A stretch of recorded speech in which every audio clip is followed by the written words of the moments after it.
పంటను కొనుగోలు చేయడంలోనే విఫలమైన అని ప్రభుత్వం అని మేము అనుకుంటున్నాం. కానీ ఈరోజు 10:40 అవుతున్నా కూడా 10:40 అయితే ఉన్న చోటాపూర్ మండలం ఎంఆర్ఓ ఇప్పటి వరకు ఆయన సీట్లోకి రాలేదు. మరి ఆయనకు రిఫరెండం చేద్దామని చెప్పి మా అందరం రైతులందరం కలిసి కట్టుకొని వచ్చినాము. మరి మా ఘోషను, మా బాధను, మా రైతుల ఘోషను వివరించడానికి ఆయన దగ్గరకు వచ్చినాము. కానీ ఆయన ఇప్పటి వరకు 10:40 అవుతున్నా కూడా ఆయన సీట్లో లేడు. మరి ఆయన ఖాళీ కుర్చీకి వినతి పత్రం అందిస్తున్నాము. మరి వెంటనే ఈ ప్రభుత్వం రైతులను మోసం చేసిన ప్రభుత్వం మరి పంటలు వెంటనే కొనుగోలు చేయాలి. మరి ఈరోజు జొన్నలు, అదేవిధంగా కందులు, ఈరోజు మన వడ్లు అయితే అన్ని ఏ రోడ్డు మీద చూసినా వడ్లే ఉన్నాయి. ఈరోజు ఎంతో అవస్థలు పడుతూ ఉన్నారు. ఇంకొక 15 రోజులలో మరి వర్షాలు పడే పరిస్థితి ఉన్నది. ఇంకో వారం 10 రోజుల్లో వర్షాలు పడే పరిస్థితి ఉన్నది. మరి ఈరోజు వడ్లను ఎక్కడ వాళ్ళు వేసుకోవాలి? మరి వడ్లను ఎవరు కొనుగోలు చేస్తారు? మరి లారీలు లేవు అంటున్నారు. మరి మీ ఆఫీసర్లు ఎవరు చూసినా కూడా ఒక్కరు కూడా స్పందించిన పరిస్థితి లేదు. మరి రైతులను ఘోషణ ఎవరు చూసుకుంటారు? మరి ఈరోజు రైతు ప్రభుత్వం, మరి ప్రజాప్రభుత్వం చెప్పుకున్నటువంటి కాంగ్రెస్ ఈరోజు వడ్లను కొనుగోలు చేయడంలో కూడా విఫలమైంది.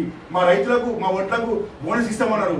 బోనస్ ఇవ్వకపోగా ఉన్న పంటలను కొనుగోలు చేసే పరిస్థితి లేదు. ఈరోజు మేము రైతులను ఈరోజు మళ్ళీ రైతులు ఆత్మహత్య చేసుకునే పరిస్థితి వచ్చింది. మరి ఈరోజు కాంగ్రెస్ ప్రభుత్వం అంటేనే రైతు ఆత్మహత్య ప్రభుత్వంగా నిన్నోసార్లు చూసినాము.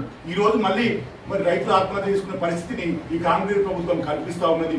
వెంటనే మీకు చేత కాకపోతే మీరు దిగిపోండి, మీ ప్రభుత్వం దిగిపోండి, మీ సీఎం రాజీనామా చేయండి, వ్యవసాయ శాఖ మంత్రి రాజీనామా చేయండి. అది ఇక్కడ మంత్రిగా ఉన్నటువంటి దామోదర నరసింహ వీరు మంత్రిగా ఉన్నారు ఇక్కడ ఈ ఆందోళన నియోజకవర్గాన్ని. అయినా కూడా మీ నియోజకవర్గ కేంద్రంలో కూడా ఇక్కడ కూడా పంటలను కొనుగోలు చేయలేకపోతున్నారంటే మీరు అసమర్థ మంత్రిగా మిగిలిపోతున్న విషయాన్ని కూడా నేను దామోదర రాజనరసింహ గారికి గుర్తు చేస్తా ఉన్నాను. మీరు కూడా మీకు చేత కాకపోతే వెంటనే రాజీనామా చేయాల్సిందిగా దామోదర రాజనరసింహ గారిని డిమాండ్ చేస్తా ఉన్నాను. సీఎం రేవంత్ రెడ్డి గారు, మీరు మా ప్రజాప్రభుత్వం అంటారు, మా రైతు మద్దతు ప్రభుత్వం అంటారు. కానీ రైతులు మీరు ఘోషణ చేస్తున్నారు, రైతులను ఇబ్బంది పెడతా ఉన్నారు. ఒక పంటను కొనుగోలు పరిస్థితి లేదు. రేపు ఇంకొక 10-15 రోజుల ఋతుపవనాలు వస్తూ ఉన్నాయి, వర్షాలు పడే పరిస్థితి ఉన్నది. ఈ రోజు రైతుల పంటలు కప్పుకోవడానికి కూడా మీరు తార్పానికి కవర్లు ఇచ్చే పరిస్థితి లేదు. మీరు ఎప్పుడు పంటలు కొనుగోలు చేయాలన్న ఆలోచన కూడా మీకు లేదు. మరి ఇట్లాంటి ప్రభుత్వం కొనసాగితే రైతులు ఆత్మహత్య చేసుకునే పరిస్థితి వస్తుంది. కాబట్టి మీరు వెంటనే మీకు చేత కాకపోతే మీరు రాజీనామా చేయాలి, ఈ ప్రభుత్వం దిగిపోవాలి. ఎట్టి పరిస్థితులలో మీరు కనుక కొనుగోలు చేయకపోతే పెద్ద ఎత్తున నిరసన కార్యక్రమాలు తెలియజేస్తాం. అన్ని మండల కేంద్రాల్లో, అన్ని నియోజకవర్గ కేంద్రాల్లో కూడా ఖచ్చితంగా రైతులను తీసుకొని ముందుకు పోతాం. మీ సెక్రటరియట్ ముట్టడించడానికి కూడా అందరం కూడుకోకుండా ఉండమనే విషయాన్ని కూడా మీకు గుర్తు చేస్తా ఉన్నాం. ఈ రోజు మీరు కాంగ్రెస్ ప్రభుత్వానికి, సీఎం రేవంత్ రెడ్డి కానీ, ఈ మంత్రులకు కానీ, ఖచ్చితంగా ఈ ఎమ్మెల్యేలకు కానీ ఖచ్చితంగా ఈ రైతుల ఘోష ముడుతుంది, వాళ్ళ ఉసురు ముట్టి మీరు ఖచ్చితంగా మీ ప్రభుత్వం మీరు నాశనం అవుతారన్న విషయాన్ని కూడా నేను మీకు అన్ని వెంటనే కొనుగోలు కేంద్రాలను స్పీడప్ చేసి మరి రైతులను కాపాడకపోతే కనుక అనేక ప్రమాదాలు జరిగే అవకాశం ఉంటుంది. కాబట్టి వారు ఆత్మహత్య చేసుకునే పరిస్థితి ఉంటుంది. కాబట్టి మీరు ఖచ్చితంగా మీరు వెంటనే స్పందించాలి. కొనుగోలులో విఫలమైన వ్యవసాయ శాఖ మంత్రి వెంటనే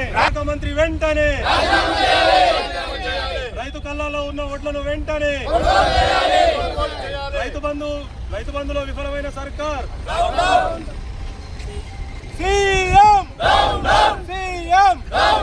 ఇదే మీ రాజ్యం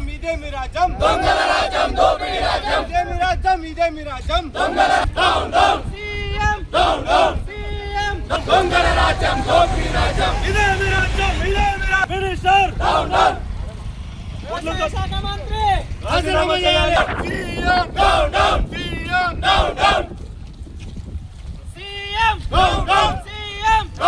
రైతుల ఓట్లు వెంటనే కాంగ్రెస్ పాలన ఇదే మీ రాజ్యం వద్దురా నాయన కాంగ్రెస్ పాలన. రైతుల పంటలు వెంటనే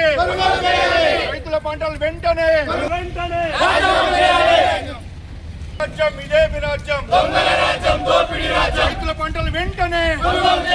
రైతుల పంటలు వెంటనే